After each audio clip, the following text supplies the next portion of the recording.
Welcome into episode number 97 About the Cards podcast, live tonight on YouTube. As always, with me, Steph and my host, Devin Loeffler at Jack Wax Twins. Ben Wilson at our trading cards will be here in a second. And I'm Tim Shepler at Big Shep 79. We are podcast by collectors for collectors, hoping to bring you smart and insightful podcast discussing trading card collecting. We're live every Wednesday at 8 p.m. Pacific Central on YouTube, Periscope, Facebook Live. Follow us on Twitter at About the Cards. We're available as a podcast everywhere. Check out our website aboutthecards.wordpress.com. Special guest host tonight, Dub Mentality. What's up, Dub? How we doing tonight, bud? Hey, good guys, man. Appreciate y'all having me on. Glad to be here. Always big question: did you get all the chickens? We did. I did like the. I know you guys talked about me last week, but I'm just trying to pull my weight around here. I'm at my in-laws' house right now, and just trying to pull my weight. Hey, there you go. Right, you got to do what you got to do. First time I went and helped my in-laws at their house, we used a wood chipper and then we had a burn pile and a chainsaw. I was afraid that my father-in-law was going to use one of those three things on me, or all three, but I made it. So good deal. How was everybody's week? Good so far. Yeah. Anything big happen? Any awesome collecting stories? Any awesome cards added to the collection this week? You're real pumped about? I opened a box of Donruss last night, 2020 Donruss, and I did it on Periscope, and I pulled a triple relic autograph of Domingo Ayala.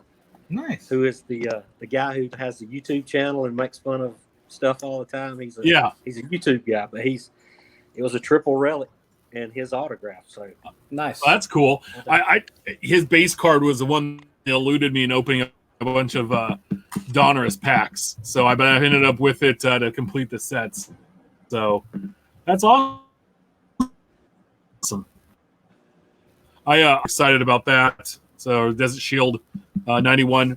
The base card. I already had the record breakers, so I had that guy today. So I'm very excited that is part of the dark back, the non-dark back, and does it glow? I don't know. No idea. Ben, did you add anything fun this week?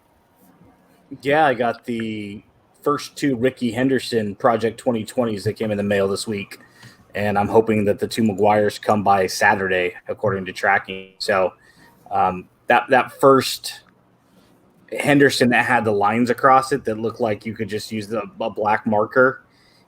First off, now that I know that it was kind of a 3D effect, I look at the card a little differently. And our show listener, Kevin Jones, said, take it out in sunlight, which I did yesterday. And it pops differently, more of a 3D effect if you get it under natural lights. So as much as we kind of ragged on it, bashed it a little bit, when it first released and said any second grader can do that, holding it in hand definitely gives you a different effect. So I have to say that that card did prove me wrong now that I've got it. So nice. And I just want to give it a shout out, John P. So if you look behind me, you see a 88 style Fleer George Brett painting, one of one painting, came this week from John P. Blades of Steel 79 on Twitter. Just joined Twitter recently, so make sure you follow him. But it came in the mail and blown away. He had sent me a photo saying it might be coming my way, and I said, I was so excited. Then I get it, and I'm looking at this thing, and it's legit. And so I appreciate it. It's going to be for right now until I can find a more permanent place. But I like it because it gets a little show off. Hangs out with me during the show. So. Very nice piece of artwork to add. Last week we talked about the Dub Mentality cards I have up behind me that came. And real quick, while we're talking about John, he's been a great friend of the show.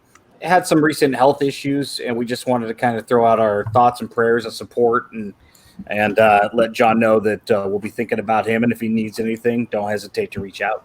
Yeah, definitely. And it's funny is that my son has a shirt that has stripes just like the 88 Fleer, and I picked it out a while ago. My wife's like, hey, you bought Robbie a shirt that looks like that. Subconsciously, I just was like, I must have known until I made him wear it today. It was awesome. Let's get into it, guys. The week that was last week's releases, Tops Living week 112, we had card 307, Gary Sheffield, outfielder, Florida Marlins, sold just over 2,000 cards. And then card 308, Dylan Cease, rookie pitcher, the Chicago White Sox, almost hit 2,300. Not a bad week. Both cards hit over 2,000 again. I think Sheffield was one of those kind of fan favorite guys, and he's got the helmet on and the wave going in it, which is pretty cool. And it's the first Florida Marlin. Now this is Miami, and then the Cease, being a rookie. So not a bad week. Selfishly, I'd like to see Sheffield Braves uniform. So, well, yeah, I mean, if they could do a whole set of him on all the teams he played for.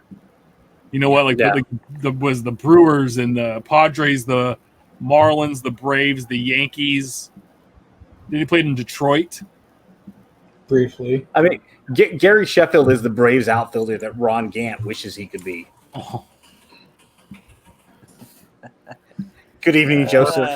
We a few words we needed to ban tonight were Ron Gant and Ken Herbeck. But what was funny last week, Dub? I will say this. I will say that Gary Sheffield does have an actual true rookie card. It's not 2 years later than his premiere in the league or his premiere in baseball card sets. So. What was funny? Somebody last week in the YouTube chats, because I was trying to be over the top with my making fun of Ron Gant, and somebody's like Ron Gant, that's Dub's guy. Yes, we know. Joke went over his head, which is fine, obviously, but yeah, kind of made me giggle. Yeah, definitely. And we had 2019-2020 Upper Deck Hockey credentials dropped with those. The amazing Provisions came back, and I know Dub enjoys himself some junk wax. So those Provisions came back in hockey this year, and I don't know if you saw them, but they are phenomenal. They were sweet. So great to see them.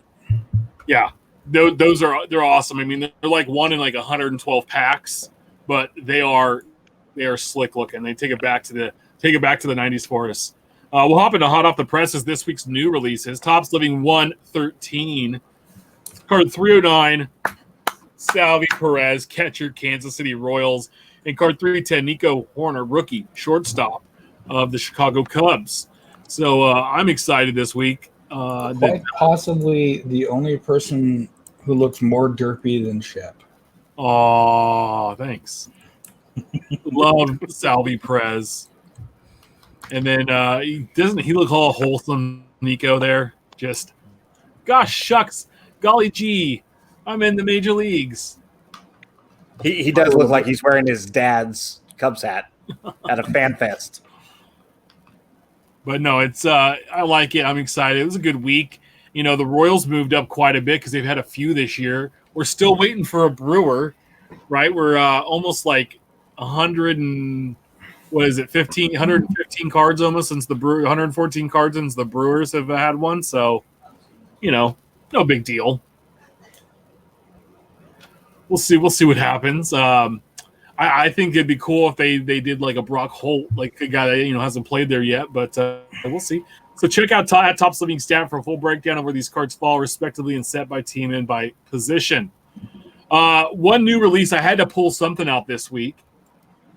2020 TriStar Hidden Treasures Platinum Autograph Baseballs dropped today.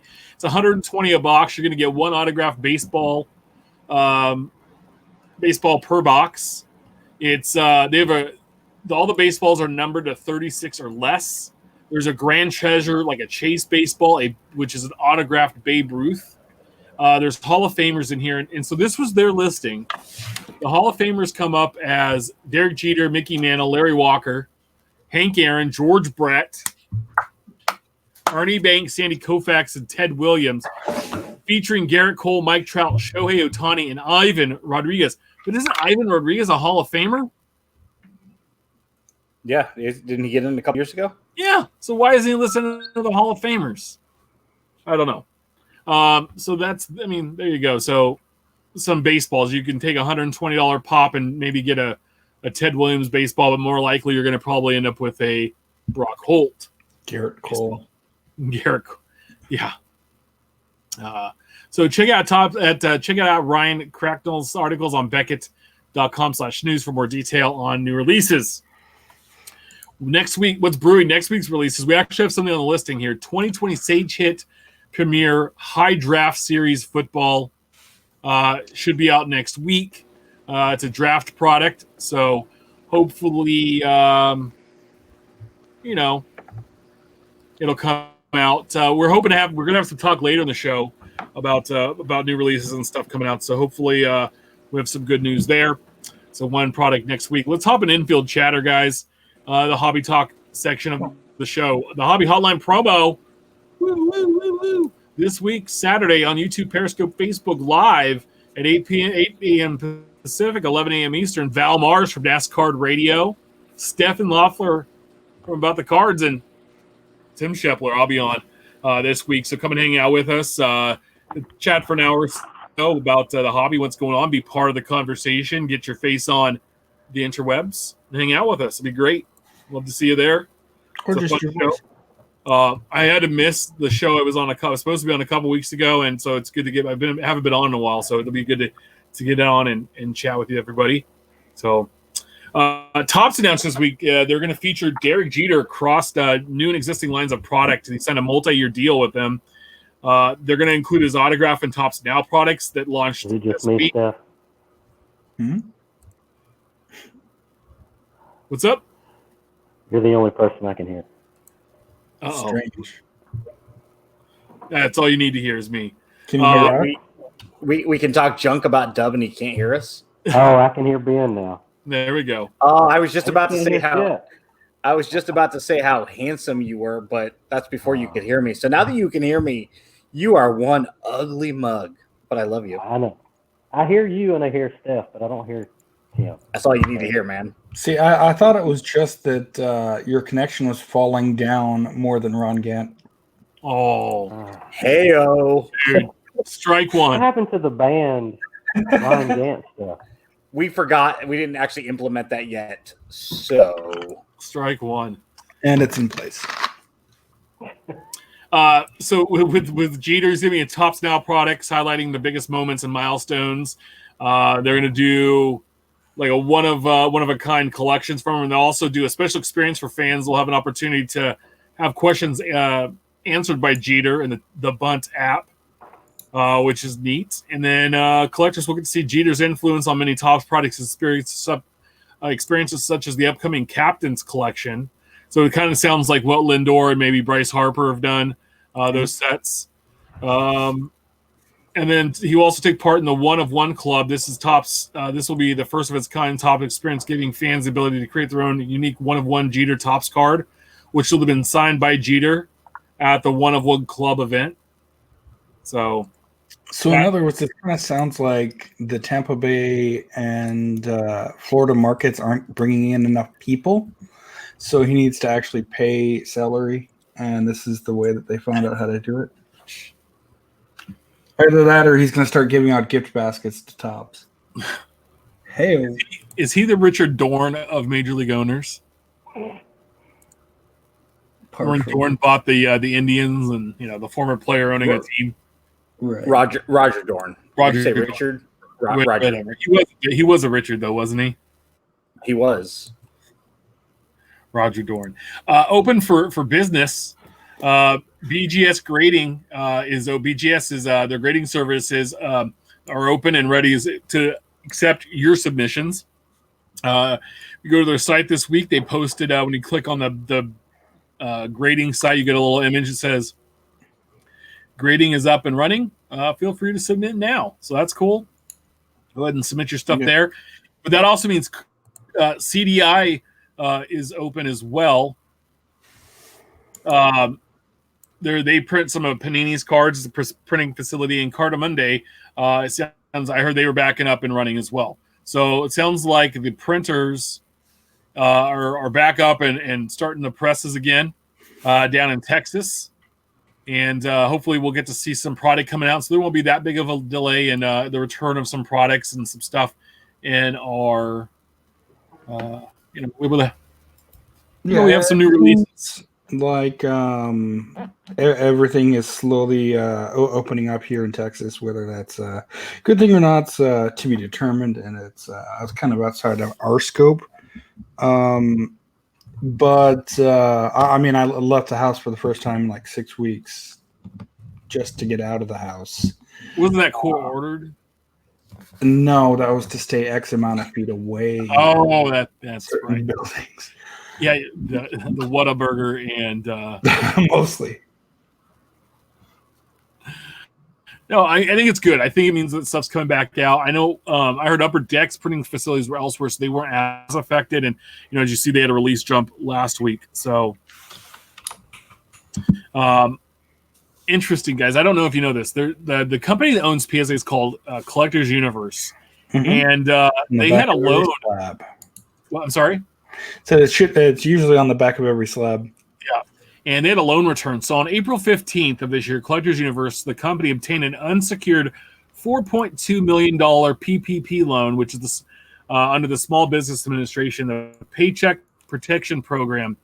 On April 23rd, the Small Business Administration, which administers the PPP, published guidance to the effect that large companies with access to the capital markets or credit markets would be presumed to be ineligible for these loans.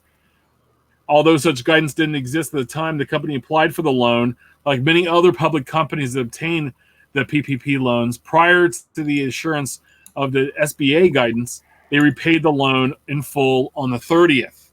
So they got a loan for $4.2 million to help payroll, but then they returned the loan. And I know that they were closed for a short bit of time, and I'm not sure how long down in the LA area. And then they reopened, and they were kind of doing some things there. But I know the Lakers signed up for this as well, and they took like a $7 million loan that they later returned. By the way, they were the only professional organization to reach out and ask for money. The Lakers. They couldn't call LeBron and say, "Hey, LeBron, can we borrow $7 million real quick?" So I don't know what it means for the company, and I know a lot of things. Like we lost J. Crew this week; they're filing for bankruptcy. Not that I fit J. Crew, but a lot of places are getting beat up a little bit. I just want to know what you guys think this could say for their revenue streams. Well, and it kind of depends on their neediness, whether they needed this to make these payments, or whether this was just something that an accountant somewhere saw and sent it through, and I guess signed by the CFO saying yes, apply for it. It's really interesting that in a 15-day turnaround, either someone outed them and kind of forced their hand, or they realized, hey, this isn't for us, let's return it, or decline cashing it, or however they processed it. It says right there in the three letters, right? It's protection. And so I think we have to kind of look at that as, you're kind of hedging, it's just a safety net, right? It's like an insurance policy. I know I can make payroll because I'm cash flow positive enough to stay alive for the next 90 days without a problem. My revenue stream is going to be there. But what happens if this thing lasts 6 months? So let me go ahead and apply. But if life goes back to normal for me, my company, within the next 15 days, why not go ahead and pay it back and give them that money back just in case somebody else can use it. So I don't see it as being a problem necessarily as much as it's coverage, it's protection, it's insurance. That's really what this is for. Yeah, I thought it was interesting. So, it's one of those things we want to bring out and just point out and make people aware of what's going on when things come across our desks. And so Bayside Breakers tweeted out this week an awesome book, and I tweeted out like this was a phenomenal book. I was very excited to see it. I said this is it's from National Treasures. It was they tweeted out, we had an amazing case of Panini National Treasures case break last night. 4 1-of-1s and a 9 auto lineup booklet of the Reds Legends. So it was amazing. Waiting for my producer to pull up the photo. It's coming. I had only one problem with the Reds Legends, Shep. What's that? Commented to you. Oh, it's missing Eric Davis. Eric Davis. Yeah. So Davis. that's true. Is missing Eric Davis, and that's not the card. So you got Red Schoendeist. You have Jim Palmer. You have some other nice guys. But here we go. So you have Barry Larkin, Dave Concepcion, Frank Robinson, Joe Morgan, Johnny Bench, Pete Rose, Joey Votto, Ken Griffey Sr., and then Ken Griffey Jr. But they flipped the stickers for junior and senior. So seniors is with junior and juniors is with senior. And plus Eric Davis. So, okay, Dub, who do you bump off here? Do you bump off Joey Votto? You bump off Frank Robinson? Who does Eric Davis replace? I think it'd have to be Votto. That's just me. I think Eric Davis, was the guy. But I'm a junk wax guy, so I mean I'd pick Eric Davis over Joey Votto myself. Me too. I kick off Ken Griffey Sr. Oh, He was a good player. Yeah. Well, yeah, you're right there too. Yeah. Senior's got to go for Eric Davis, but this is an opportunity to get junior and senior on a card together. Yeah, that's why he was added. No love, and it makes sense to put him with Bench and Morgan, but kick Pete Rose. Well, also look. Hey, if you look like a single sheet of toilet paper, I mean, come on. Look over to the side there. You see a Les Rochelle post a picture of a dual auto, and they did it there too, right? No, yeah, they did it there too. So who's working sticker? That must have been a Friday. Honestly, that one bothers me less because it's a dual and not a 9-player. The 9-player bothers me a lot more because it is picture and sticker. The father-son one doesn't bother me nearly as much. It's still the same. It's picture and sticker. No, it is. I'm just saying because it's a father-son card and they both have autos on there. And it's just the two of them that bothers me less. It doesn't mean the quality control isn't crap. It's just that one wouldn't bother me as much if I had that one. There we go. Mark Mosley hops in. Griffey should go. Was not a great red. That's true. He spent a lot of time injured. But Mosley doesn't count. Oh wow! It comes out there was trouble, and during the making of the Dub Club, there was some infighting. Now it comes out. Well, Mosley did put the wrong back on the 89 upper deck. I mean, he had a problem with the 85 and the 87, and anyway. But anyway, no, I mean, just first of all, that just to see a booklet like that of a lineup of that guy, especially with Frank Robinson. I mean, he's not with us anymore. Morgan Bench, Frank Robinson, Barry Larkin, all Hall of Famer, and Griffey, all Hall of Famers. Rose, should be in the Hall of Fame. That's up to your interpretation. So, yeah, but just an awesome card. Just wish it didn't have the mix-up. I don't know. We shared this through Twitter, I think, from About the Cards. It sent it out, and I did as well. And it was sent to us by a listener, and I forgot to write down who it was. But the Bowman bot at Zion AIO on Twitter boasted they had they sent a tweet, a tool or bot to assist users to purchase from Topps opinion websites. They were bragging about what's going on. We took some screenshots because the tweet later came down, but they were boasting they had 240 packs of Bowman First Edition for sale. And so that's, you could buy 24 at a time. So that was, 10 boxes. And they said, they even bragged in it, hey, like, I was able to get all these and knock all these around, and look at me, I'm awesome. And my big thing is on this, I think we talked about last week, but can we stop bots? Like, is there a way to not allow these things to get in there and, take over? Not. My understanding was this one wasn't a bot, was it? It was a guy who had 10 accounts. Yeah, but he's using some kind of a bot system through those to be able to stay logged in, I think, and refresh. And so, It's certainly a thing that the companies need to invest a better infrastructure in if they want to keep, if their aim is to keep rolling out these type of products. And I get, as I think we pointed out last week, there's now a bot check where you have to tap on certain pictures or type in a solution for 3 + 3 divided by 9 is whatever your result.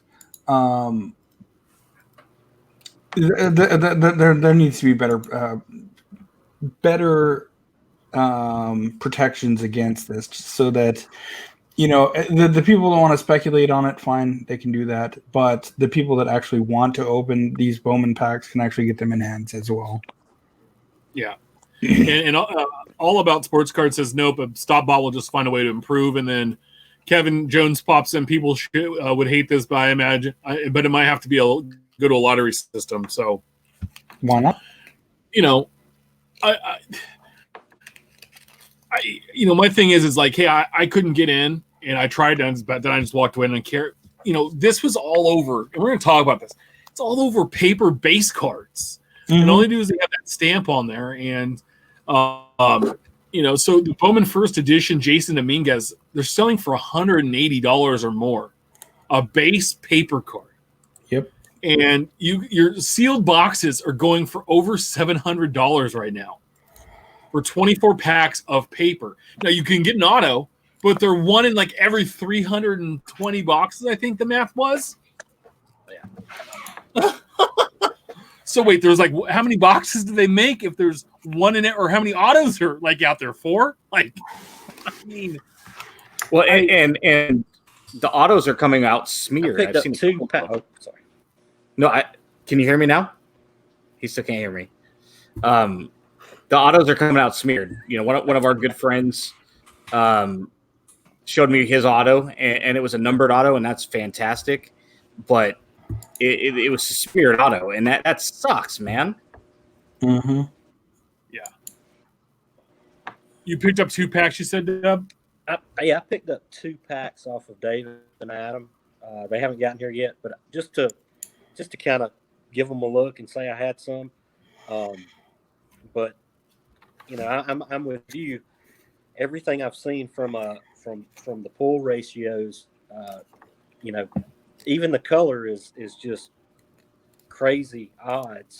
If you're spending $700 for a box of paper, yeah, for paper, and these are ones where people, like, when people are busting Bowman, like if Bowman was out right now, right, even the paper that Dominguez would be like maybe 15, maybe 10, $15. Right. But people normally, like a lot of people that chase Bowman, if you're at the LCS, they leave the paper behind. They just walk out with the chromes and the autos.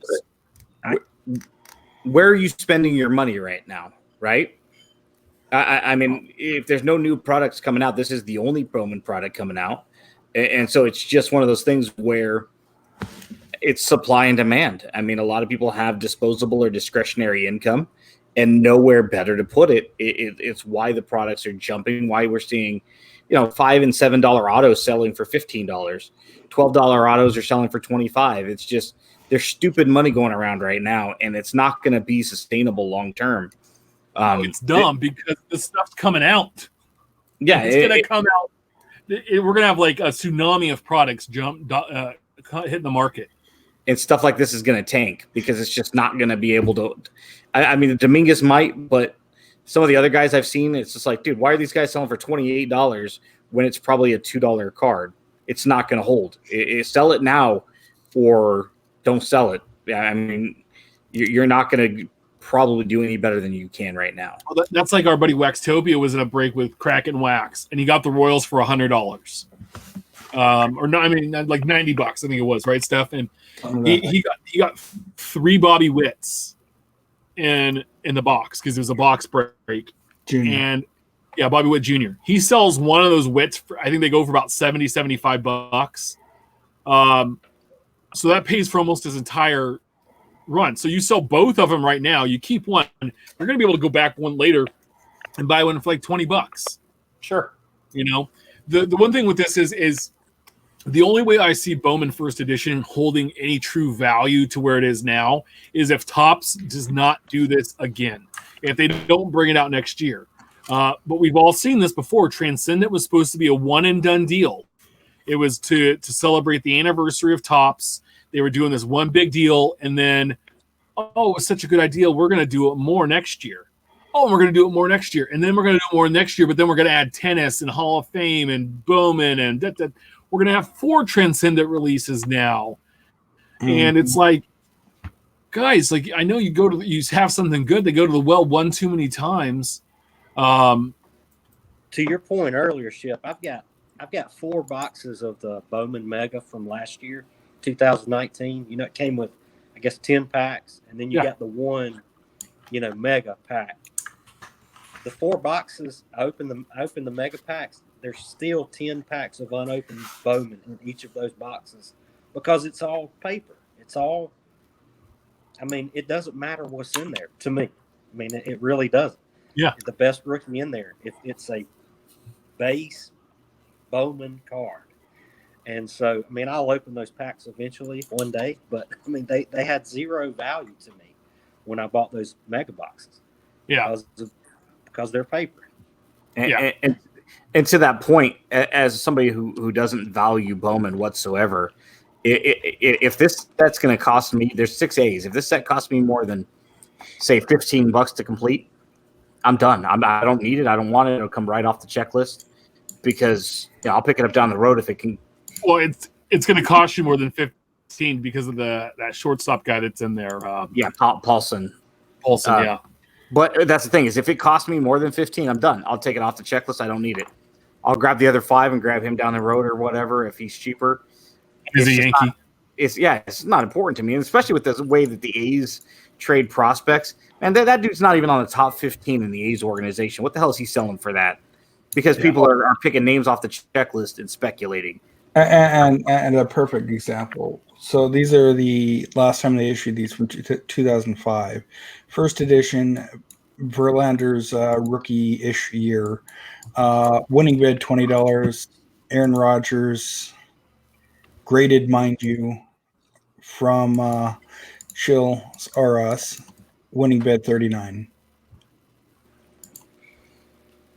Guaranteed Hall of Famers, both of them. Guaranteed, right? Should be. I would drop $40 all day long on a graded Rodgers versus buying, some Jack Boo shortstop that might not ever, be in the show. That's what it is. It's all speculation. You're dropping money on a poker hand. I personally I can't do it, and I won't do it because it's not my cup of tea. And hey, if that means I never get one, I never get one. I used to love Bowman. And I know probably Doug, you remember this back in 12, 13, 14, 15, 16, you could get a box of Bowman Jumbo for $150, and that was kind of high end. That was top dollar. Mm-hmm. And now you can't touch it for $400. And then the hobby boxes are $150. I just looked at, like I said, I was on Dave and Adam the other night, and last year's Jumbo is like $449 or something like that. It's just unreal. You want, and it's all because the Rushman card. Well, go spend the $449 and buy a colored Rushman for that. Gold. It's nuts to me. I've just been in the habit now of picking up everybody's loose singles or buying partial sets, or hey, I have a lot because I busted all this stuff. I just need to recoup some money because I didn't hit my autos, and grabbing it that way. So, it is what it is. It's just to me, they're just crazy. I was thinking about trying to put, grab maybe the Giants, but I'm just going to wait it out. I'm going to see what's going on, and we'll figure it out at some point in time. If I add it, if I don't, no big deal. I think each Giants and Royals have like 4 or 5 cards apiece, and it is what it is. But to me, it's dumb money that people are spending on this when we see Aaron Rodgers graded, who's a Hall of Fame Super Bowl winning quarterback, and it's $40 graded. That costs at least $8 to grade. So you're trying to even recruit some of that money, and a Verlander who's going to be a Hall of Famer. He's a Cy Young winner. He's a a champion. Like grade A butt. Great wife, amazing wife. Well, and earlier I was on the phone with a representative from one of the card companies, and we were having a chat, and he's like, dude, it's ridiculous. So it's not just the collectors. He's like, we released a product less than a month ago at an MSRP of around $2,000. And he goes, right now it's selling on the secondary market, not being asked for, but actually selling for $4,000. And he's like, are you serious right now? It's just, all of the secondary prices are off the charts for it's no reason. It's not even that too. The LCS bin has a curbside pickup thing, right? So I might have stopped by one day and been able to go inside. Of course. I was one of like 3 people in there, but top loaders, a 25 pack of basic top loaders that normally are, well, these are the premium, but $250 were $475 because no one could get them. Yeah. And the demand has been nuts for them. Speaking of demand and being nuts for them, Tim, did you see that link that I sent? Which one? From the guy outside of the card shop? No.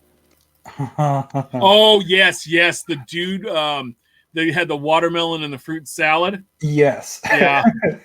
So Steph is sends that me the shop that you were talking about? No. Okay. Steph sends me a video of this big dude with no teeth and face tattoos, and he's got a mullet and all this stuff, and they're dropping watermelons from like 4 stories up onto his groin area, and he's making fruit salad. And oh my god. Yeah. But if you freeze frame it like right as the watermelon's coming into frame, you see like name of card shop, card store, products, Bowman pictures on the wall. So, good times. So, we're talking about crazy prices. What has happened with metal Fleer metal lately? So, Watch the Bricks put this out today. The Griffey Fleer metal was selling raw for $5 a few weeks ago. I put a link on here for the one he sent. He put out. It's sold for $31 with 12 bids tonight, and they were $5 a week ago. So, what in the last week did Ken Griffey Jr. find the COVID-19 cure? Cure. I mean, you have two or three things running here. One, there's the base design, which I believe is this colored version where it has weird, funky background designs. And then there's an all silver background parallel. Or the all silver is the base, and this is the parallel. Excuse me, a bit out of my right as I started to collect. But either way, they have weird, funky designs in the background. Like one of them has like a dinosaur hand grabbing the player, and some of them have like planetary backgrounds where you see like a mock-up planet. And Provision on acid. It's not your like 52 Tops design or 1991 Fleer. It's not a clean, generic, nice format. Not format, but design, if you will. And I think that the push from those products in the basketball line is helping to push the baseball line. 2, naturally, everyone's home, so hey, let me go get my Griffies that I kind of forgot about for a decade. And 3, they're looking for the sets that they never finished. Yeah, I mean, 1 Million Cups said Fleer Metal Basketball took off a few weeks ago. I was wondering if it'd carry over to baseball. I mean, we saw all the Jordan stuff just explode, so anything around Jordan now has been nuts. But, it's like... Let me give you an example of basketball personally. I bought 2 boxes of 97, 98 Upper Deck. I can't remember if it was SP or just Upper Deck basketball for my LCS probably 6 months ago. I've got a break of it on my YouTube channel. $21.99 a piece. $21.99 a piece. Those boxes are $250 a piece now on eBay.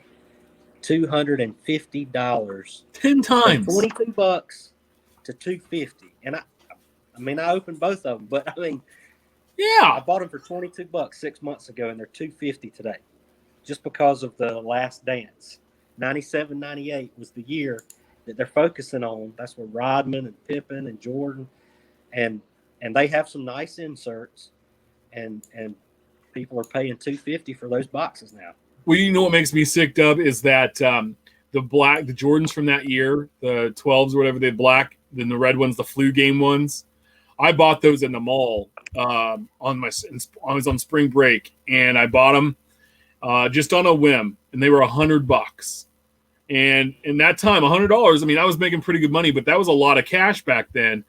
And I had them for about 2 weeks, wore them, and I wasn't a big fan of the way they looked. And I sold them like a week later for like $150, and I'm like, you dummy, you big dummy. If I'd still held on to those, it was all before that playoff game. And so I was curious. $89.90 hoops is selling for $85 a box. How much? $89.90 hoops is $80 to $85.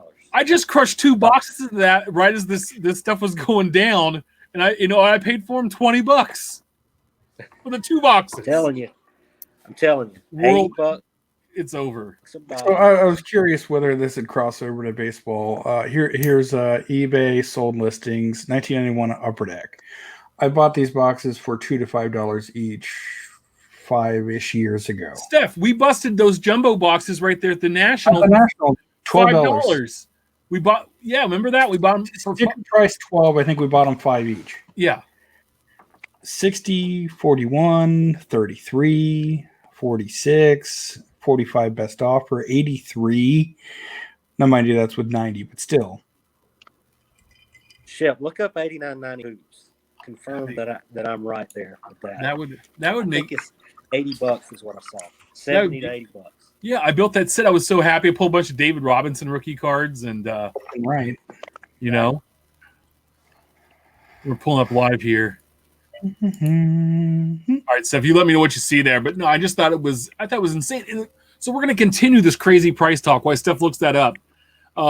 Project 29, 40, 46, 50, 35, 29. Now, some of those are the series too. That's Fleer. Oh, yeah. Yeah, that's Fleer. I'm talking about hoops, $89.90. That's what I mean, you can do that. Yeah, I see what you typed. I don't know what kind of eBay you're running over there.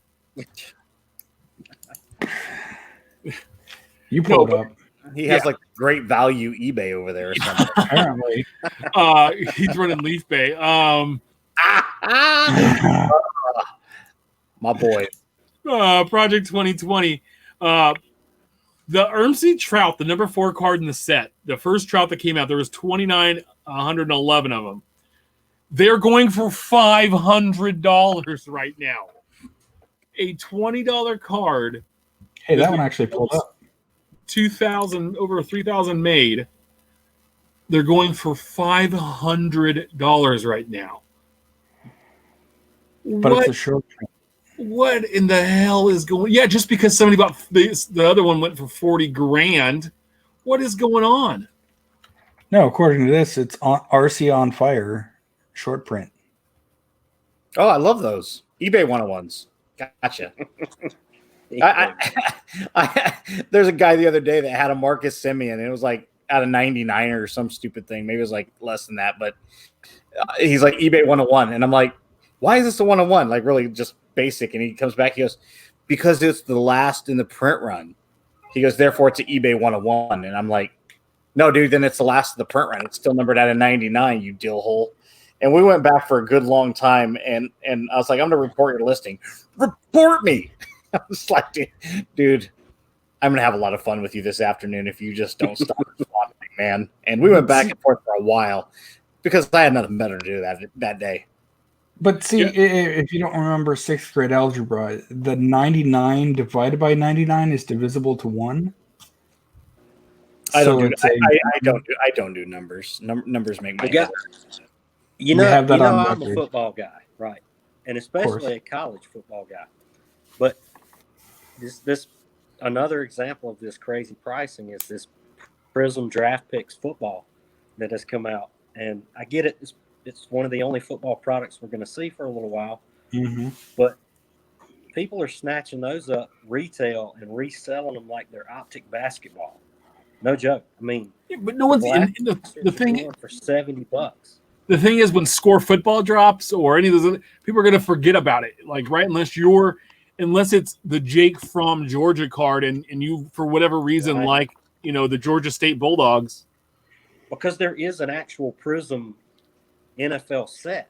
Yeah, There's a Prism draft and then Prism, and people forget all about the draft. But right now, the hobby boxes are $250 a box. it's dumb.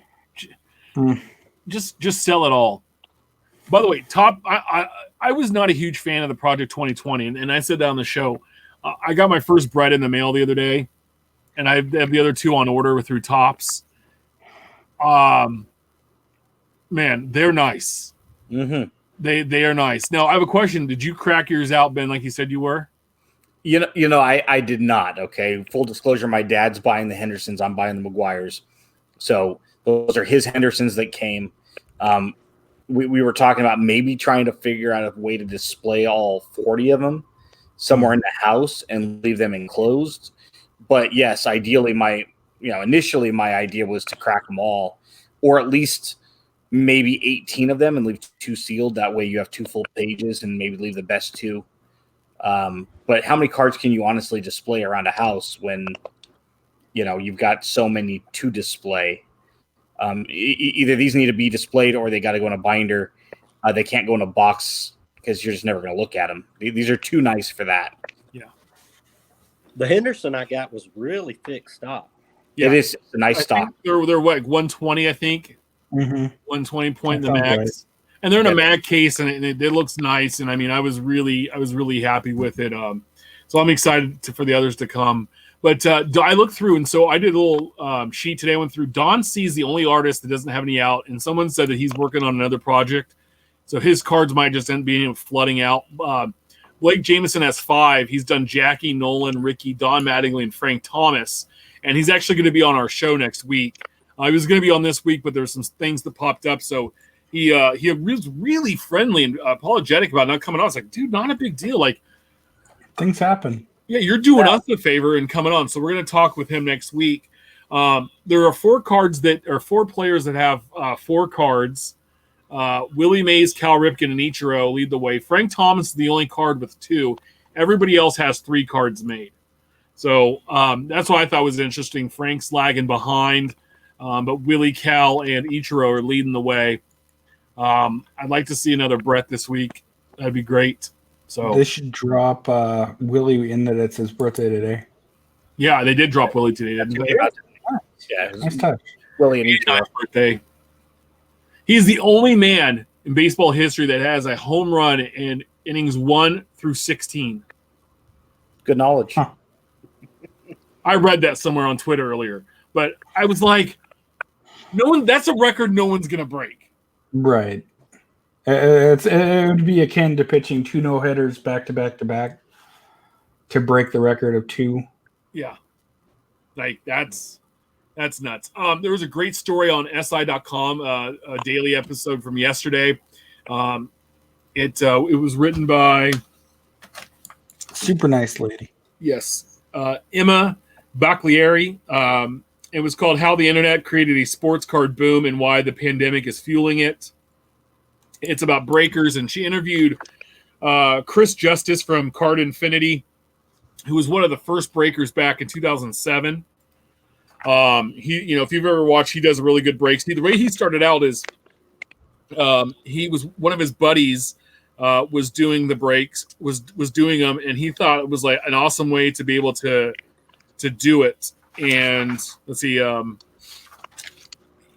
I've watched him in the past, and he does awesome. I mean, he's saying that the numbers have come up where he's seen a 25% increase in overall business and 15 to 20% increase in new customers, and his breaks have doubled in viewership.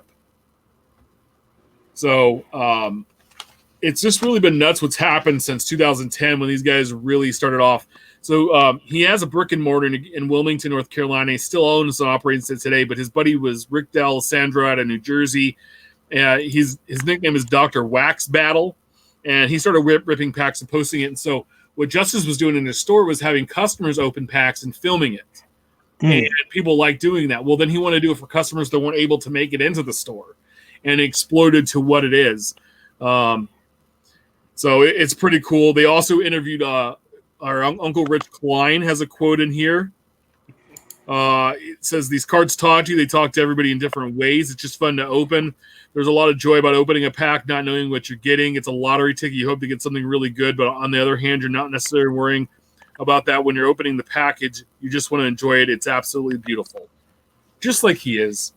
And there's hundreds of breakers now. I mean, before there were a handful, and there's some ones better than the others, and different besides YouTube and Breakers TV, there's people doing it on Instagram and Facebook, kind of all over the place. So it's great to see the hobby getting some run on SI, and then it's really taken off. And I mean, Doug from Mojo Break has said that this has been crazy for them. They've had ridiculous amount of business. So and a lot of coverage in that was given to the million card break. So Of course. yeah. Have you guys noticed that? I mean, are you finding yourself in downtimes enjoying watching some more breaks or checking them out at all? Or Well, I mean, I always like watching packs get open. And I think Ben said last week, some of these boxes that I watch get opened are not boxes that I'll ever buy. We're talking about like definitive and things like that. You'll watch that just to kind of see some of the cards and see what's getting pulled. That I'm not going to drop, that kind of money on a box. The only way you can really check it out is watching a breaker do it, or either, slide into a break. It's to your point, Dub. It's fun to watch like Transcendent with a calculator or an abacus, right? And as they're opening these packs, I got a Mike Trout and go, all right, 25,000 minus. Let's call that one 180. All right. And then you're watching it and making a game out of it to see, are you getting your money's worth? Not on like a $500 box, right? But on like the ones that are worth thousands upon thousands. It's just like, and again, I don't know the market worth. So it's fun for me to kind of watch it and make a game out of it and go, let's see if they come close by my uneducated estimation of what some of these players, I don't know Mike Trout's market, especially on a 101 Transcendent, right? $1 million. And well, yeah, it's fun to watch some of this stuff. But honestly, I've been spending my downtime getting more organized than I am. I know you did a Periscope video, I believe, Tim, and going through and kind of almost rekindling my love for some of the 80s and 90s stuff and seeing it and enjoying. I know you're not a fan of it, Tim, but Top's Big, and seeing some of the triple play stuff from the early 90s and some of that early Stadium Club and my Desert Shield team set and some of that fun stuff that either as a kid we couldn't get or couldn't afford. A lot of that stuff, some of that stuff was regional, and just enjoying it with a different appreciation because we see so much of this new stuff. It's fun to go back and see some of that old stuff. Well, that's like I said, I tweeted out, I picked up the last 5 cards of my 91 studio set. Right. I've been waiting 20 whatever years to be able to do that, 29 years to be able to complete that set, and finally did.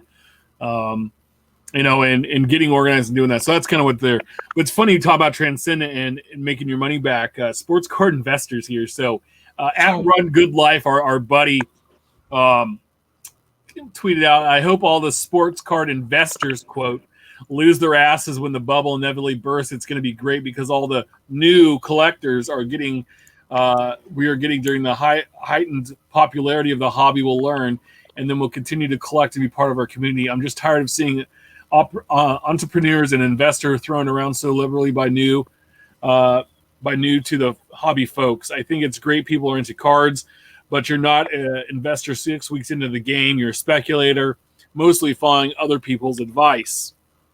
I want to know what your guys' thoughts were. Yeah. So, real quick, Steph. I did not hack James's account, just so we know. He wrote that tweet. I did not have any influence over that whatsoever. Go ahead, Steph. Right. I was going to say, before Ben goes on a huge rant here, two things of note. So, on the previous topic, Ben, what you're saying is that we need to set up a hobby showcase and have you try to guess what the price of the stuff is and see if you can point you. That would be awesome. We should get like 3 different people that know just enough to not know what they're talking about on certain things and have some fun with it. So, hey, Angela. No, sorry. I know she's listening in the other room, so it's only a matter of time before I get smacked over the head. But no.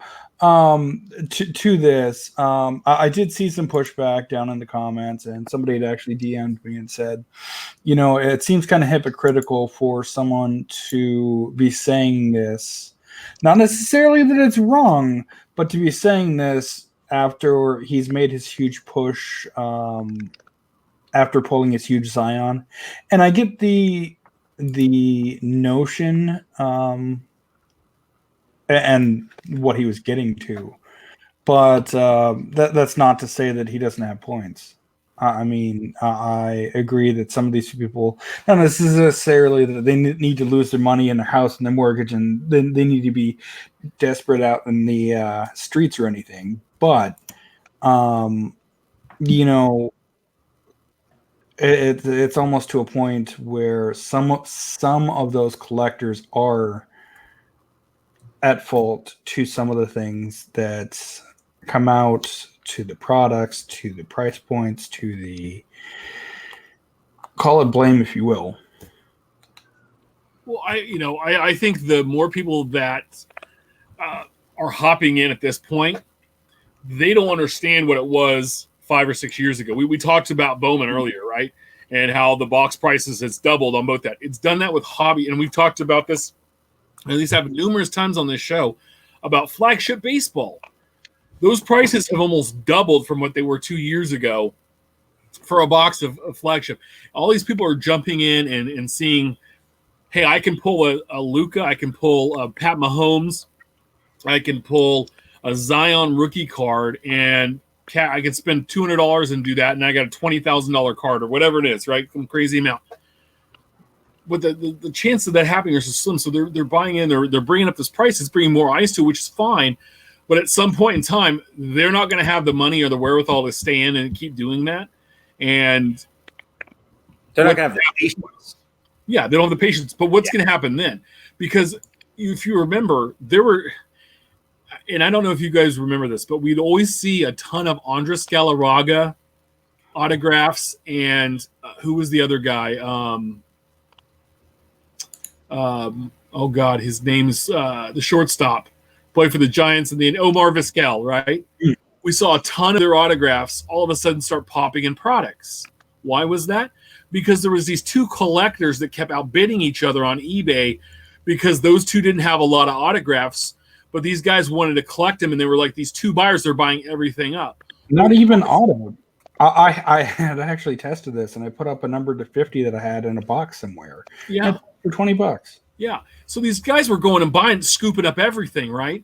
Well, then some of the manufacturers caught a hold of this and said, well, why don't we get these guys our products? And then all of a sudden it was like the market was over flooded with these guys' autographs. It was like, what do you do? I got a Big Cat autograph and I got no more. Oh, all right. Well, yeah, you can't tell me that the companies don't pay attention to the secondary market of these retail products and things. I mean, when you can buy a blaster for $20 and then you can turn around and sell it for $80, you can't tell me the card companies aren't paying attention to that. Yeah. Yeah, and I won't go on a big rant, as Steph said, because I think he should stand on its own merits. Well, I will defend him real quick. Anybody that says he's talking out of both sides or contradicting himself because he already sold his Zion, understand that if anybody that has that opinion about him is listening, he's been in the hobby forever. He worked for ComC for a long time. He's not talking about long-term collectors and people who've speculated and buy and flip. He's talking about the people that literally entered since March 1st of 2020.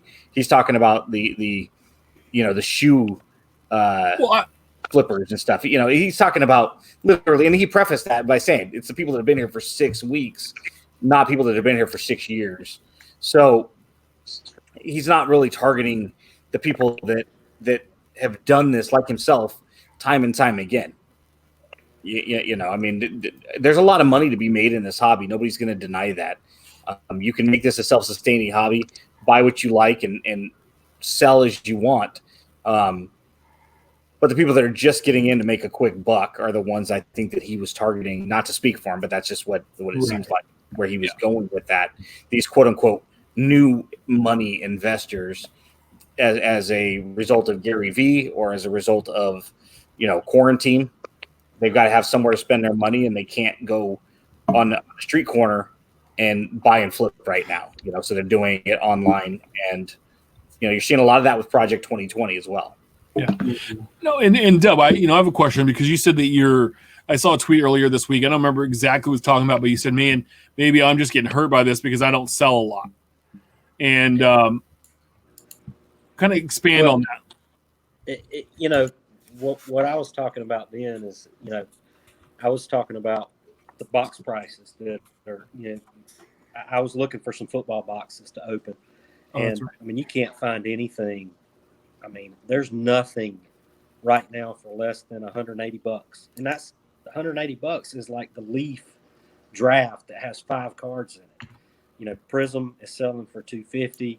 If you go back to last year, Select is $400. Even the low end stuff, which to me was like Classics and which turned into Legacy.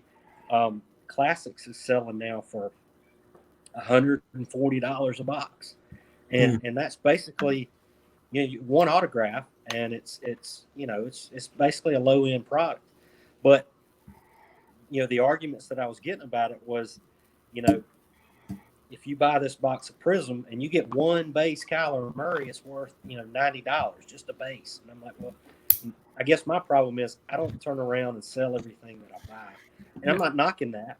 I buy it to try to build a set or try to, I like doing the Periscope thing and sending people cards that teams that they like, etc. Whatever the case may be, but spending $250 on a box. She might as well buy the Kyler Murray if that's what you want, right? Right. If that's the, but the argument was, hey, 2018 had Lamar Jackson. 2019 had Kyler Murray. This year there's Joe Burrow. I personally don't care. I'm not scouring those boxes to find all the base Kyler Murrays. I just like opening boxes, and that's why a lot of times I'll stick to some of this. Right now I'm doing like Donruss. I've got a box of Gypsy Queen, which is still a little highly priced this year. It's $155, which is a little high. But you can still get Heritage pretty cheap. It's less than $100. But if you want a football box, you're not going to find one from 2017 until now. You're not going to find one under $150, $140.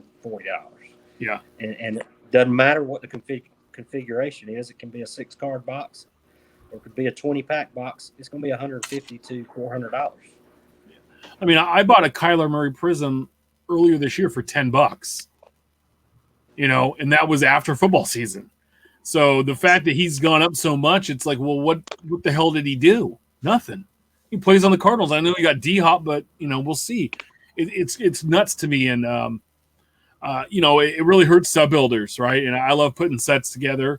And when you used to be able to go buy a box, have the fun of opening the box, build the set, you almost can't do that now because you're just blowing. You could buy the set for a third of the price you spent on the box.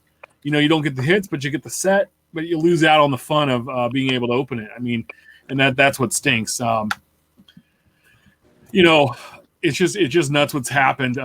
John has that, been so in chat there for you, Shep. yeah, the Sports Card Nation podcast. One of the current issues of the hobby is factions. People think one way is better than the other. Enjoy it how you choose without cutting someone down or placing labels. Keep, buy, or sell. Definitely agree with that. Do what you want. We've preached that for a long time. Do it the way you want. We do the show to kind of give you the different avenues, answer your questions, and be a resource. Kevin Jones says, remembers buying a box of 98 Chrome Football, which had Peyton Manning in it, for $70. And he thought that was high. If I get 98 Chrome Football right now for $70 a box, 98 Bowman for that price. let me hear. What kid do you want? And how many cases can I get? You want the wife? Okay, let's do this. No, this is an interesting question. So this was a couple weeks ago. Ryan Adair 19 tweeted out, who else puts a penny sleeve on top of their cards in a one-touch? So I had this pointed out by someone who used to do one of the monthly subscription boxes at the National, actually. I came out to him asking, hey, super thick card I just pulled out of Diamond Kings. Do you have any suggestions to store it in? He goes, well, it's a nice Miguel Cabrera number to 15 auto jersey relic combo. Let me slab it in such and such size and put a sleeve over the top. Like, why would you do that? It's like, well, because sometimes the sticker auto and the Sharpie tends to stick to whatever surface it's put up against. So that way it can hold it not against the hard plastic mag touch. But wouldn't it stick to the sleeve? Not as much because it's a different type of surface. And do you put Chrome cards in one touches? I do. Because the reason they're going into one touch is I plan never to take it out of the one touch. Otherwise, they're going to end up looking like this. I had somebody tell me about the sleeves one time, and I tried it. I just never got. You have to really work with it to get it to close right and get the sleeve on there. I'm like, y'all. What's the harm? I'm putting something in a one touch. It's probably going in my fireproof box or something. Yeah, it's going into one touch, and then it's going into my. I swear to God, I don't have a sponsorship for these guys. I love them, and their products are sold out. I think it's because I've been talking about them. But anyway, the Superior Fit bags, man. Those are the greatest things on earth. That is the best thing I found out of this whole quarantine. Are those bags? Those bags are legit. No, I mean, I see. I like the one touch. I'll put my Ricky Henderson rookie cards that I have like a couple of. They're in the one touches. All my Brett rookies are in there. Those cards that when I was a kid, my Darryl Strawberry rookies are in there because when I was a kid, those strawberries were untouchable for me. My 85 Kirby Puckett Tops is in one because when I was a kid, like that was like like if I had a display case of cards, it would be all of those cards. Sure. That's the one thing I'm missing here in my card room is a display case. Just not enough room. One day, 12-year-old Tim. One day, 12-year-old Tim. We will have it. It looks like you got wall space to your left there. Not much. Like that way. That's a door. Yeah, those are my closet. Yeah, this is the closet over here. Oh, okay. That's where all the goodness is. It was like a wall, or if it was a sliding door. Yeah, it's my closet. Yeah. So I need more space. I got to get a bigger place. If I kick the kids and the wife out, I could have them just Let me ask you. That was an interesting question. I've never tried to do it. Now I hear. I've heard both ways. Some collectors like I never put Chrome in one touches. They go in a top loader. But the thing is, to me, it's like I don't grade, so that's my grading. Mm-hmm.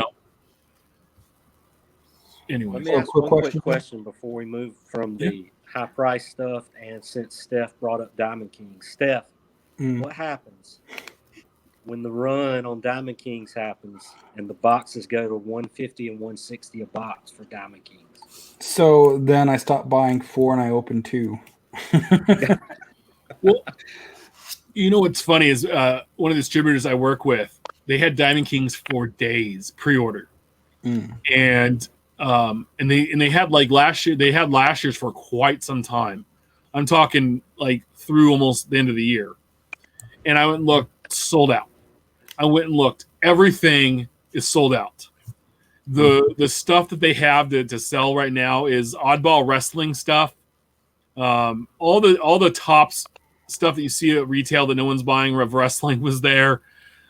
Soccer was gone. Most of the racing was gone. It's just some weird things that they had left, and I'm like, oh wow, like just cleaned out. But no, Steph, like I've never met somebody like Diamond Kings baseball as much as Steph. But the thing is, the guy crushes it. So why wouldn't you stick with it? Exactly. Some years are better than others. I kind of like the texture on them. Yeah. No, I have a couple Garrett Hampson rookies, and I love them. That from last year. So this is a question we've been holding on to for a while. What makes a card a card? It's a 2.5 by 3.5 piece of cardboard, but the question comes up: are 5x7s cards, or minis cards, or the Slurpee or Jerky rounds? Are those cards Sport Flicks? Are those cards ceramics? Are those cards? And Card Polls put out a poll. This was a while back, but do you consider a 5x7 box topper quote a card? There was 241 votes, and it was tight. 49.4 said yes, and 50.6 said no. This was run back. This was a month ago, so we've been holding on to this for a while. Exactly a month ago. Go ahead. I was going to say two things came out right back to back. You had Heritage had those oversized box toppers, and then you had Gypsy Queen Turkey Red, which also had the box toppers, and the greatest moments were like rectangle, and they're a little longer. I don't know the exact dimensions, and then the Gypsy Queen were a little bigger than 2.5 by 3.5. They're more like 4 by 6-ish. In fact, that might be the exact dimensions. I asked Card Polls to put this one out because as a A's super collector, I don't know if 5x7s are something I like to collect. I get them once in a while. I don't pursue them if it's cheap, but it's one of those things where it's like, that's really what spurned it was, do I collect these? Are they cards? Do I have to have them? What are your thoughts, Tim? No, I find them like Brett Atherton says here in the follow up with the tweet. I consider them a pain in the ass. Now they are. I have some, and you have and Robot. I like my back. You were for a moment there, yeah. It's funny because I am not, again, sold. We all grew up in an era, or at least the three of us did. Steph was a little bit behind us, where Diamond Kings had the oversized stuff in the late 80s. You had the oversized Donruss in the mid 80s. You had those stupid card ones that were like embossed. The big heads of all the guys, which were really stupid sometime in the late 80s. Studio had some 8x10s one time. Yeah, you have all these, you had the old 60s that had the team photos. There's all kinds of stuff that are different, right? We had the discs, the old beef jerky and the Slurpee discs, the 7-Eleven stuff, the micros. I was just looking at those the other day. I was trying to put them away, and they're so friggin' tiny are those cards. Because if a micro is a card, then isn't a 5x7 a card? It's the exact same thing, just the other side of the spectrum. And I opened up my McGuire binder the other day to put some cards away, and the first thing that pops up are all my 5x7s that I have of him that are in that binder and not in the year they were released for whatever reason. And I was like, man, these are friggin' cool. I like these. But then I also don't find myself sitting on eBay typing in, A's 5x7s and buying them when I can buy them. So, all right, Dub, you like a lot of the junk wax era where some of that stuff was more popular on both sides of the spectrum, whether it's micro discs or oversized. I'm a free agent right now. Sell me on why. It's all over the map. 70s basketball were huge cards. Tall boys. Yeah, Then you had in the early '90s NBA Jam session. I don't know. Steph probably remembers that. He knows all of it. But they were almost like the tall boys. They were tall, but they were thin. You remember NFL Game Day? Fleer extra. Yeah, they were just like that. Out of Quentin Corey got forever. Yeah. Yeah, I mean, and I mean, I've always felt like if it's cardboard, it's a card for me. But I'm not saying I go after all of it. I mean, that it was a set. What was it, 83 or 84 Donruss All Stars set? It was like 30 cards, but all of them were oversized. The legendary Diamond Kings, Diamond Champions, I think maybe. Yeah, something like that. Yeah, I mean, they obviously don't fit in binders. They don't fit in top loaders, things like that. But especially if it's a PC type of thing, I mean, I don't see why you wouldn't want to add it to your collection. Nothing says you can't. 3 Hall of Fame heroes. I find myself not as excited, right? I was telling my dad earlier. I had a conversation with Leaf today on Twitter without getting into all of that today. I don't get excited when I see Leaf cards. I just don't. And I'm the kind of guy that gets excited every time I see an A's card I don't have, whether I can buy it or not, whether I do buy it or not. I told him, I said, it's like a virgin being touched for the first time. I see it and it's just like, oh my God, this is awesome. I want this. Shut up, Tim. It's exciting to me. But 5x7s are just not as appealing. The only 5x7 set I've ever liked was the Cardboard Eye, which they stole from our buddy Cardboard Icons. But I have the Brett and the Barry Sanders sets. And those are the only ones I've ever truly enjoyed.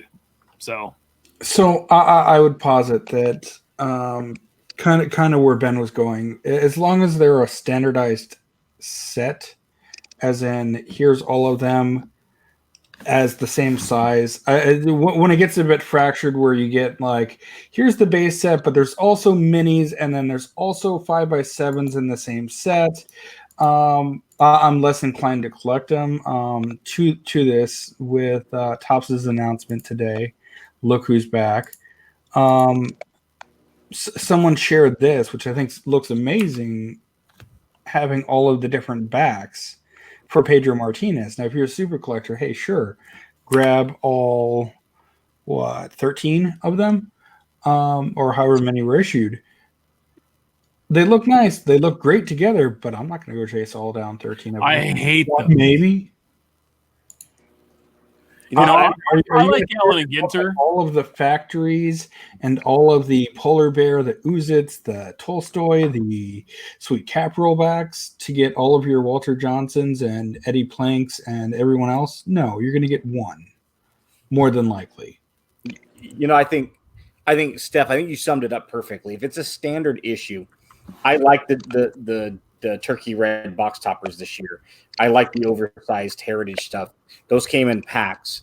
Where I think I draw the line of I don't know if I like to collect it or not is the online 5x7s that they release.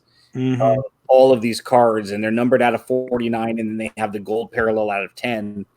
And to me, those are cool. And when I grab a McGuire, I get it in hand, and I'm like, oh, this is really neat. Those are the ones I was referring to. To me, those don't fit in the same mold as those 80s oversized stuff. And that's probably why, is because it's not a standard issue.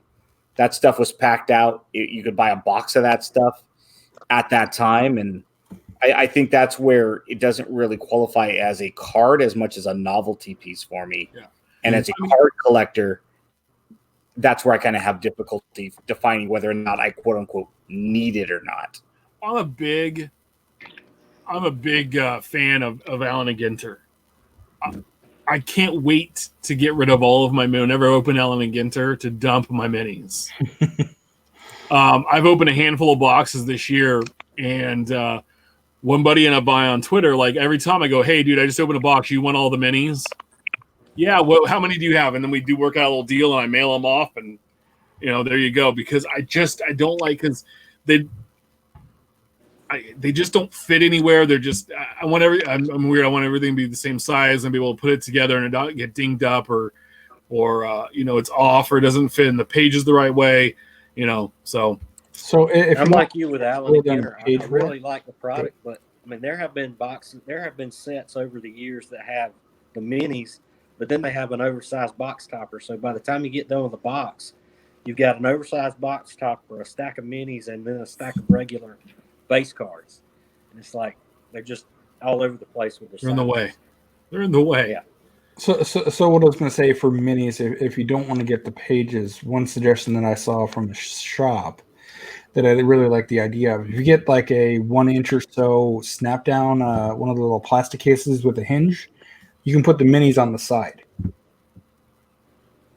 Such that, okay, so snap down and then put the minis on the side facing what would normally be the top and bottom of the card. Yeah.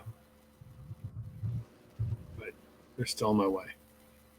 And difficult to deal with. Yeah. We have some cool listener questions I want to get into. So James K came out with this question: with 2020 retail pretty much dried up and nothing on the horizon, do you see 2019 Topps update going off to the races? I think Vladdy, Hira, Keyboom can be as potent trio as Acuna, Soto, and Glaber are. What are your guys' thoughts on 2019 update? The disrespect. Well, in Luis Disrespect. Arise. All right. No, I get a slap hitter's not going to get as much respect as a home run hitter and a huge RBI and whatnot. I get that. No, I think that the last several years, no, they didn't. It just happened to be a pen that I had available that I could use to write down show notes. Thank you very much. They gave it to me for free. No, I think that the last several years update, you naturally see a huge uptick. I think with everything that's going on currently, we might see a temporary super spike of either the full-on set or the individual singles, but I think it normalizes once everything goes back to quote-unquote normal. Well, good luck finding it, too. Yeah, I mean, I think part of it too. I think part of it too will be how long this lasts. I mean, if players are not playing, you know, that's always been a part of the the desire and value and things like that too. When you've got a guy who's hot or a guy hadn't played in 9 months, you know, at what point does we're buying guys from 19 update? Update's always the best, right, of the Topps base sets or series, but I wonder sometimes how long before a league starts back up, do we kind of lose some interest in some guys? Well, and if you believe in Trevor Plouffe, July 1st is the date that they're shooting for. Well, hey guys, I'm just giving you a heads up right now. I'm looking at the sold listings for hobby boxes of update. Just regular, 24 pack boxes, right? Just the regular hobby box. Mm-hmm. They're going for like $90 right now. That's a real good deal for update, especially with what the hell's going on right now. Right. I'm not saying go in and spend your money, but yeah, for that price at any time when updates are on that price, I'm seeing jumbos going for around 180, 190. That's not too terrible. Not too bad, but that hobby at $90 a box, that's pretty tempting. If you have the money and you're looking to spend some money, that might be a box to put away for a rainy day, because you never know when the season comes back and they, one of those guys really takes off. Let's see here. Yeah, you might have something where you can open a box for free. And this is the part where Ben says, invest. Yes, that's right. He goes, what's that dude? The guy, Jim Cramer. I'm looking right now at sold listings. Holy smokes. A hobby box of series of update from 18. A hobby box that cannot be sold.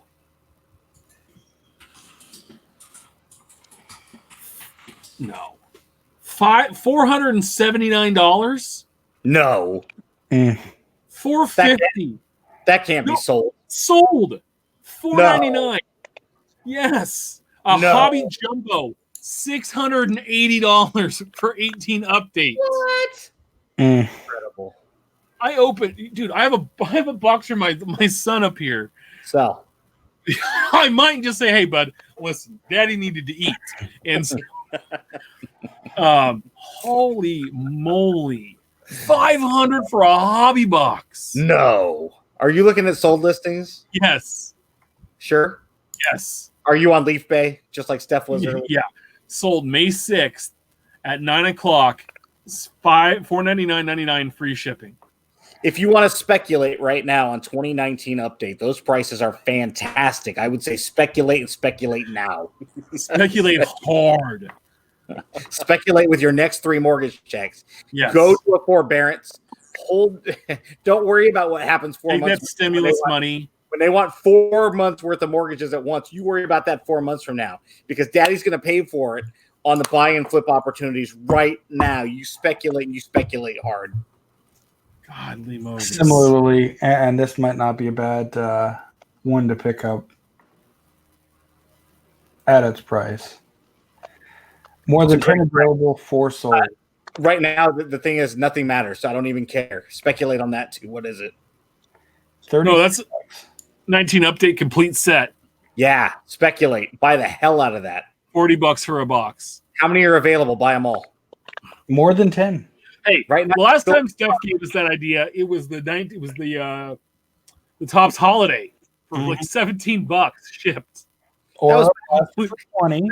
I mean, That was back. Guess what, guys? The 4 of us could sit at a restaurant together at the same table and share some French fries. We could get one of them onion rings over at the Chili's or whatever, and we could. I mean, we could have greatest in our milkshake and all share an Oreo cookie milkshake at the same time live. The greatest thing I've seen on the internet since the quarantine happened is somebody videotaped a drive-through strip club where the girls were outside dancing on poles. Now they were in bathing like bikinis and stuff, like skipping. And this dude gets out and starts just tossing ones. My wife goes, "What are you watching?" I'm like, "It's a drive-through strip club." And she goes, "Would you go?" And I said, "Hell yeah!" I'd get in the back of the pickup and start dancing myself and see if I can make some money. Quarters Like at 'em. Billy Bob on Varsity Blues. I just take a coin machine out there and just, so you're gonna have to roll these pennies yourself, baby. No, you gotta get one of those modified like '90s Nerf disc shooters, and then get like the 50-cent pieces. Pow, just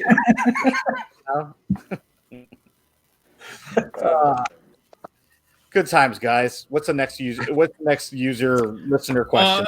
This is from Eric. We get YouTube. Who from the '90s baseball would you be the next guy that could explode in price? Todd Van Poppel. Next question. So I know that we discussed a similar topic, Tim. For current prices, I could see some of the not top 3 players from the '90s, so not Griffey or, maybe Frank Thomas, but maybe guys like Randy Johnson or Biggio or Larry Walker or guys that don't have like 1989 Donruss levels of print runs, or even they were included in like 90 Fleer update type guys. Gary Sheffield's shortstop where it's printed upside down or printed right side up for 89 tops. 89? 88. 89. My thought is Frank Thomas.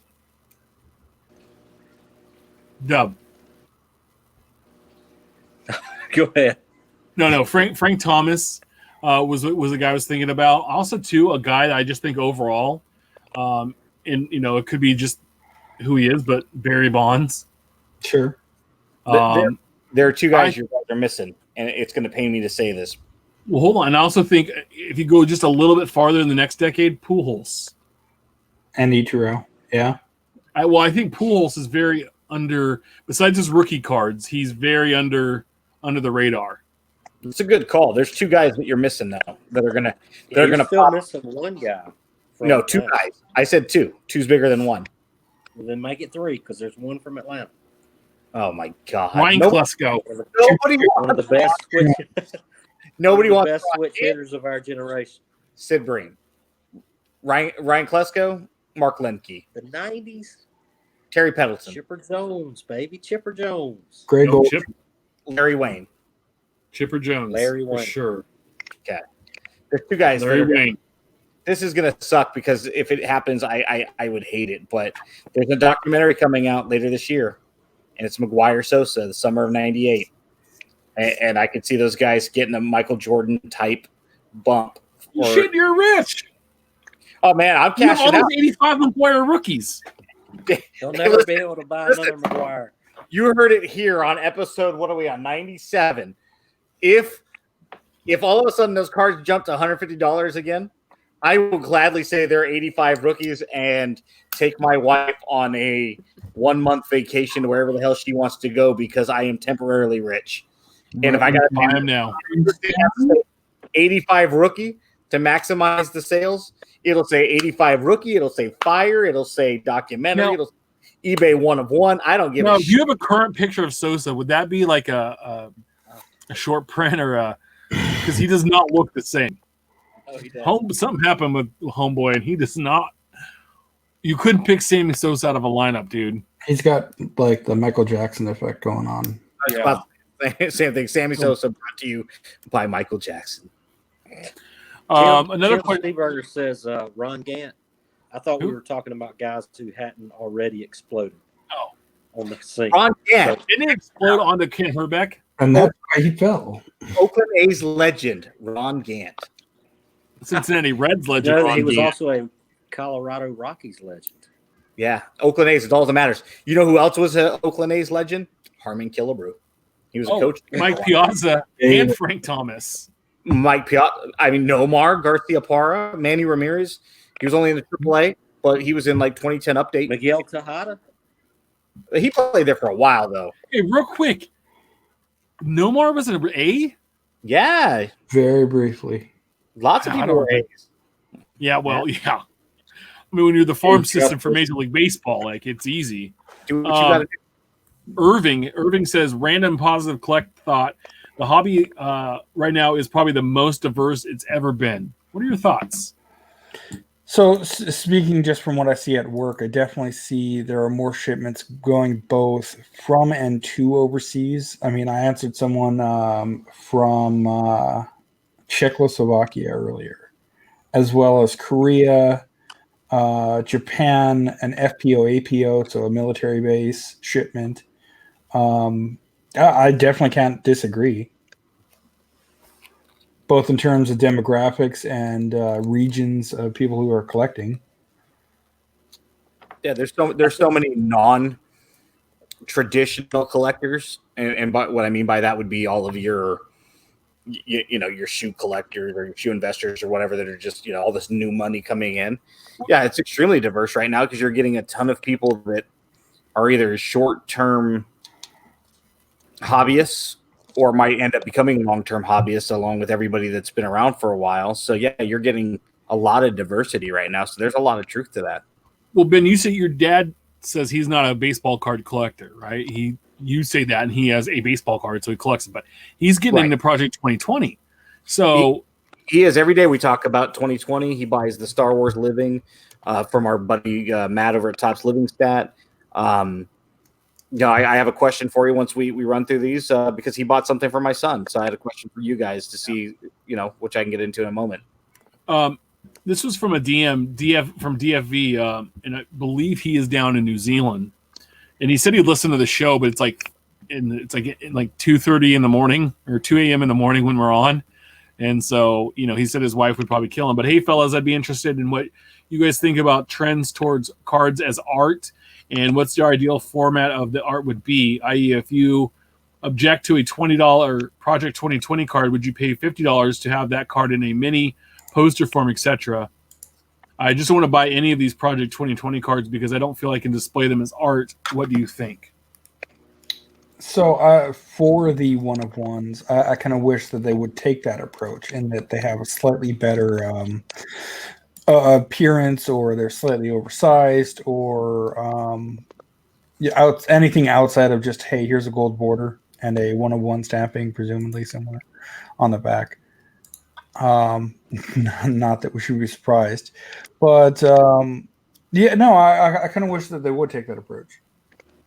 But let me ask you a question real quick, Dub. Who painted that picture behind your head?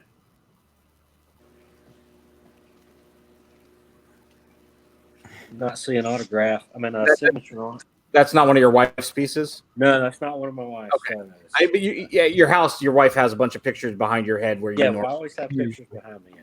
So that's artwork, right? Tim, you've got a piece from John P. behind you. Steph is sharing his screen right now. It's a Project 2020.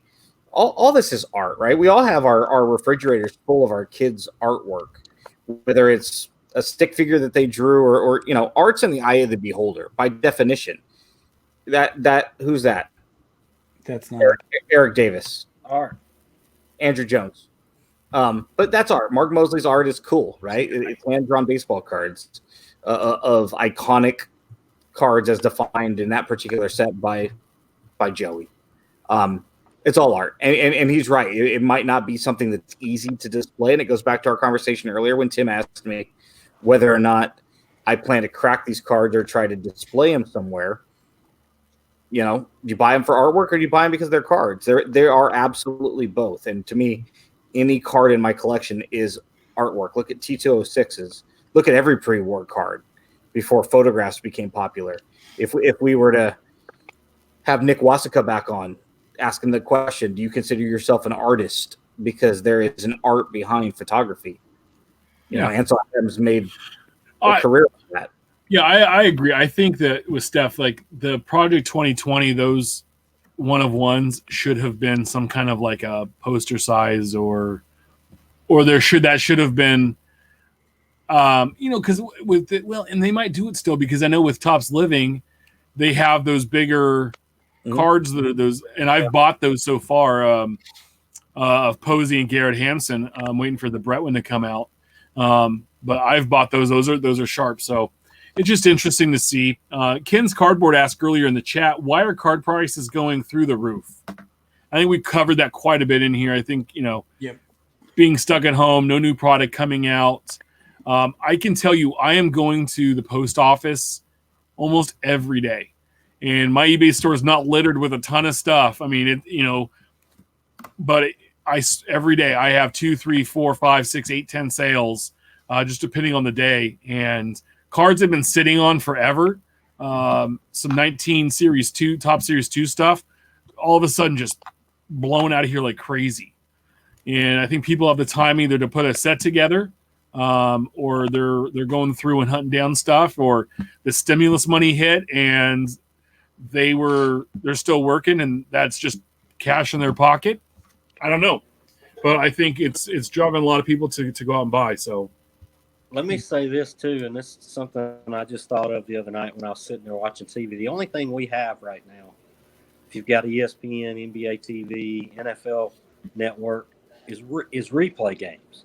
And they're replaying the Yankees Diamondbacks World Series. They're replaying the Suns and the Bulls finals.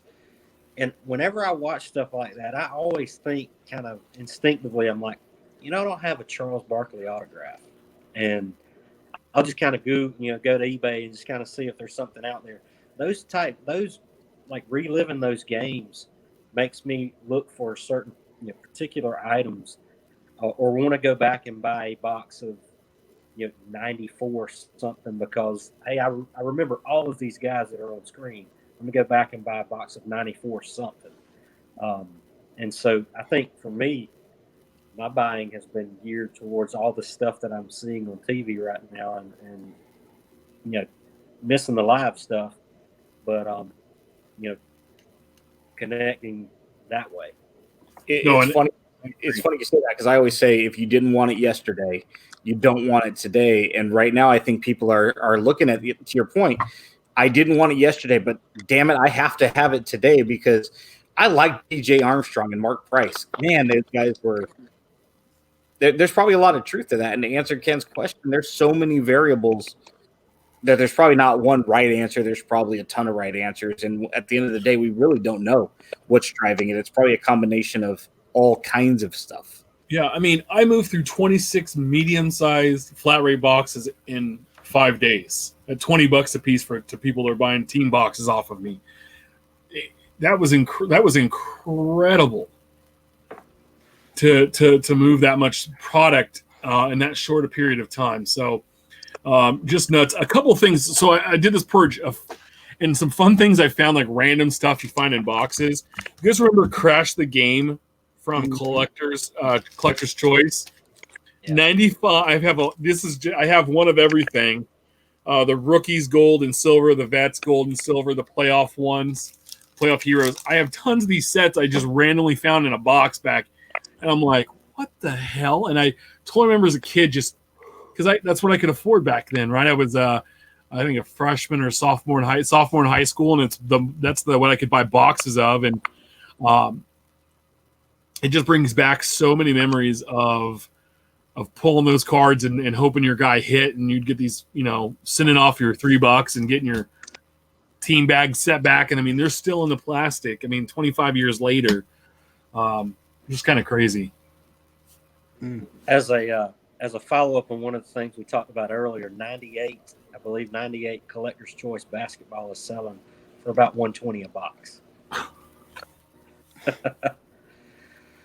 Because they're so popular right now. But I do remember the Crash of the Game. I think I need to go through my boxes that I have for the show and pull out all the Jordans I have in there. Good Lord. Steph, what was the talking about Crash the Game? What was the set that had like a CD in it, a CD card? Power Deck. It's called Power Deck or something like that. Yep, Power Deck. So I know there was hockey, basketball, and baseball, and I have somewhere here Scott Rowland.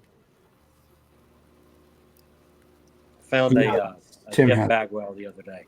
Oh, nice. Very nice. That's another 90s guy. Yeah. Right? Bagwell, and then Sports Card Nation said A-Rod, right? I mean, he's kind of he was the hottest thing going for so long, and then he was roided up, and he was a Ranger and all that fun stuff. And anyway, any guys, any final thoughts before we head out tonight? Just I got a quick question for the three of you guys. No. Go ahead. My dad bought. I had no comeback, dude. It's late at night. My dad bought Bentley a 11 card Teenage Mutant Ninja Turtle set from the 80s, and 10 of the cards are horizontal. And if you turn them over, they make up the poster from Secret of the Ooze, the second Turtles movie. Now, we know that there's the 8-card horizontal sleeves, which are fantastic for the old 55s and 56s, without destroying the card and securing them, because they're not stickers. They're just card backs. Is there any way to display that as a poster, so to speak, without, I mean, it's 10 cards. It's not 8. They're horizontal, so you can't even put them in a 9-pocket sleeve, because, I mean, you could, because there are card fronts, but any ideas? I mean, I was thinking, if you put it to a cardboard backing and then slid it in like an 8x10, but then again, you're trying, you would have to stick them to the cardboard. Do you guys have any thoughts, or is it just something that's cool to pull out? Let me ask this. You said 10 card. Once you lay out the puzzle back, poster back, how many across, how many up, down is it? So it would be 5x2. 5 down by 2, so yeah, so 5 down. Yeah, so it's side by side down 5. So I mean, it would work perfectly if there was 8, right? Right. But it's not. So they don't have sleeves that are going to fit that, and they're standard size cards.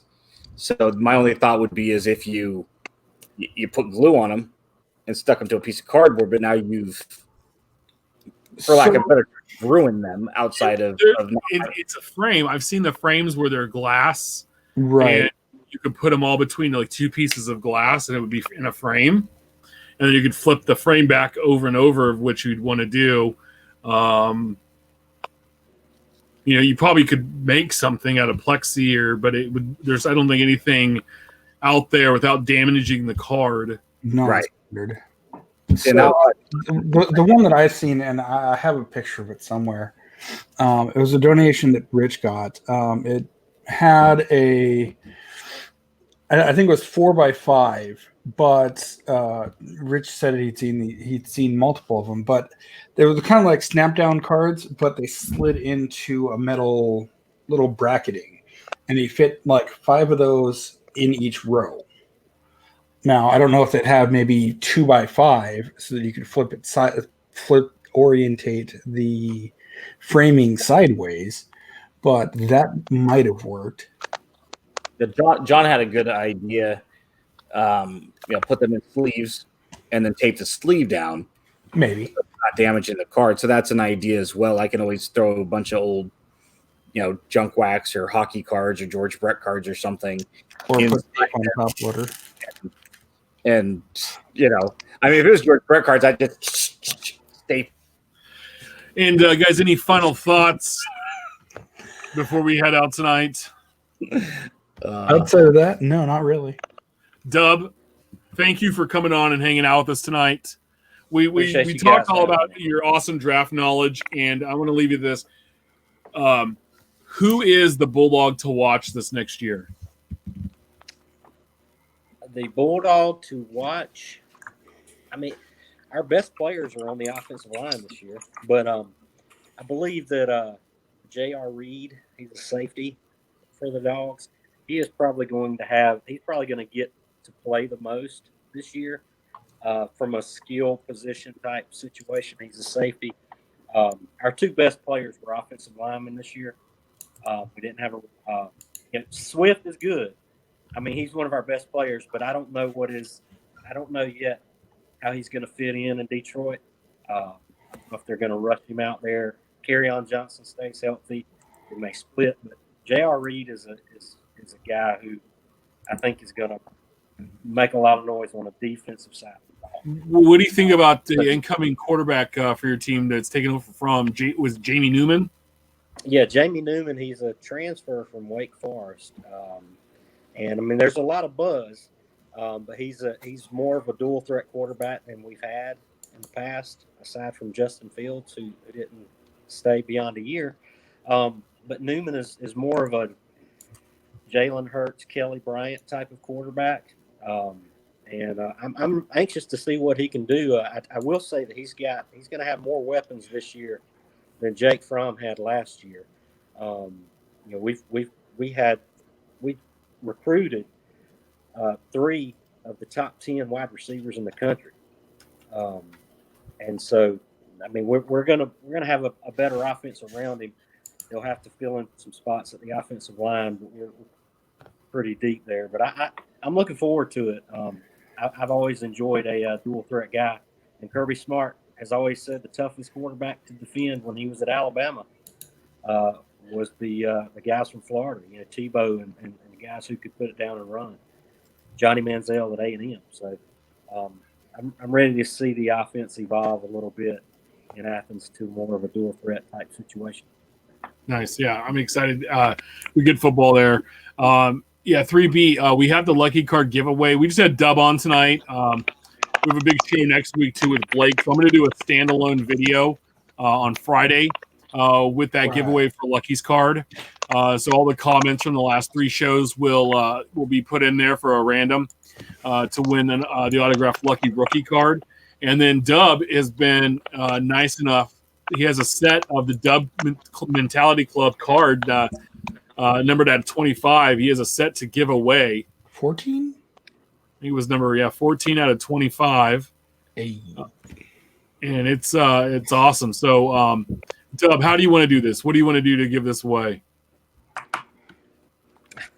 I don't know, guys. How do y'all usually? I mean, I just have them available. We can do it for you can pick somebody random from who was here tonight. We can do a retweet type situation. It's up to you guys. Let's we could do who's got the best facial hair between the 4 of us, and whoever has the best comment You know, who's got Do the a most random grade Ron beer? Dent factory factoid. Do this tweet at About the Cards. Tweet your favorite Ron Gant card. Your favorite Ron Gant card. Tweet it out to About the Cards, and we'll do the giveaway on Friday as well. So you have let's give them a little bit longer time. So now through Next Friday. Wednesday, I'll do it Wednesday next week before the show. Your favorite card of Ron Gant, About the Cards, and hashtag Dub Gant. Hashtag Dub Gant in there. That way I can search it real easy and find all of you. But tag us About the Cards, your favorite Ron Gant, and you're wearing the Dub Club set with Ronnie Gant on the front, card number 1. Dub, that's an awesome set, by the way. Very jealous. So my Friday, hashtag Dub Gant. My Friday is spoken for. Hey, guys, I don't know if you noticed this. I know if you got a set, Tim, but one of the great things Mosley did with the Gant card was he put Dub on the bat knob down there, kind of in a homage to the Billy Ripken 89 Fleer. He wrote Dub on the bat knob. That's awesome. Yeah, we're going to have some fun with that one. So Lucky's card I'll do that Friday morning. And then on Wednesday, at some point Wednesday before the show, we'll do a giveaway of the Dub Club set, which I love. Remember, we're live every Wednesday at 8 p.m. Pacific on YouTube. Make sure to subscribe and review our show on all platforms. You can always follow us on Twitter About the Cards. You can always follow Dub at Dub Mentality. Follow Ben at Our Trading Cards. Follow Steph at Junkwax Twins. Follow me at Big Chef 79. Make sure to follow us on share your hobby stories on Twitter. Your hobby stories, great polls, and send your questions our way. Tired. It's been a long day. Keep collecting. We'll see you all next week. And again, Dub, thanks for hanging out with us, my bud. Thanks, guys.